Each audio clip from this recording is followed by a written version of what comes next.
Freyja, segðu mér nú aðeins, númer hvað er þetta námskeið sem þú ert að halda núna í þitt form? Þetta er námskeið númer 34 held ég að ég sé talið rétt og við stoppum alltaf á sumrin og á jólin. Þannig að þetta er búið að ganga ótrúlega vel. Og hvernig hefur þáttakan verið í gegnum árin? Ótrúlega góð, bara það er búið að fullt á öll námskeið bara frá því ég byrjaði. Og þetta eru allt konur sem eru á þessum námskeiðum, 45 hverju námskeið og 3 námskeið alveg full. Þannig að þetta gengur bara alveg ótrúlega vel. Hvað telurðu að sé lykillinn að því að fá svona marga þáttakendur til að taka þátt á hverju námskeiði? Lykillinn held ég að sé bara gleði.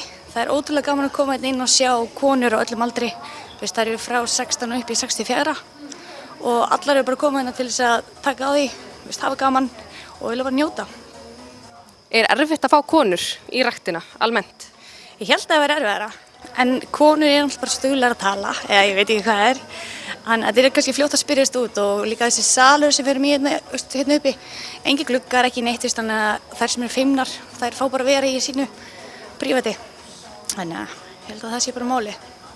Og hvað telur þú að sé einmitt líka lykillinn að góðri heilsu? Nú er heilsu- og forvarnavikan á dagskrá.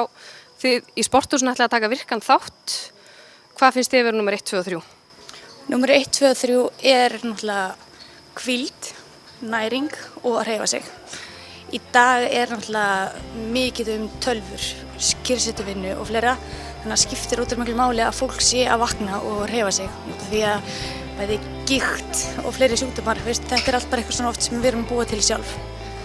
Þannig að þetta er fljótt að spyrjast út bara hvað fólk er að gera og þeir sem eru að vinnast á sínum sjúkdómum, þau eru að tala og hinn eru að taka til sín. Hversu mikilvægt telurðu mataræði líka vera? Mataræði bara skiptir öllu. Ef þú ert ekki að standa í mataræðinu þá er ekkert að gerast neitt þannig sé líkamlega sé. En hreyfingin ein út af fyrir sig er náttúrulega alltaf góð. Það styrkja líkama og sál. En mataræðið, ef þú þarf að fara að gera eitthvað eða þú þarf að grenna sérstaklega, þá er bara mataræðin á 1, 2 og 3. Nú áttu von á erfingja, númer hvað er þessi í röðinni? Þessi er númer 4 og þetta er stelpa, skal ég segja ykkur. Lítið stelpa í strákahópinn? Já, ég kom á stelpinu núna.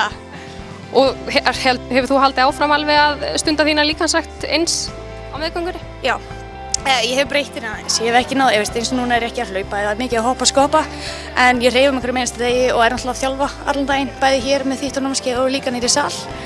Þannig að ég hef minnkað aðeins æfinguna, en held áfram að þjálfa eins og ég get. Ég kom í 32 vikur núna, þannig að það er lítið eftir. Þetta er alltaf eitthvað.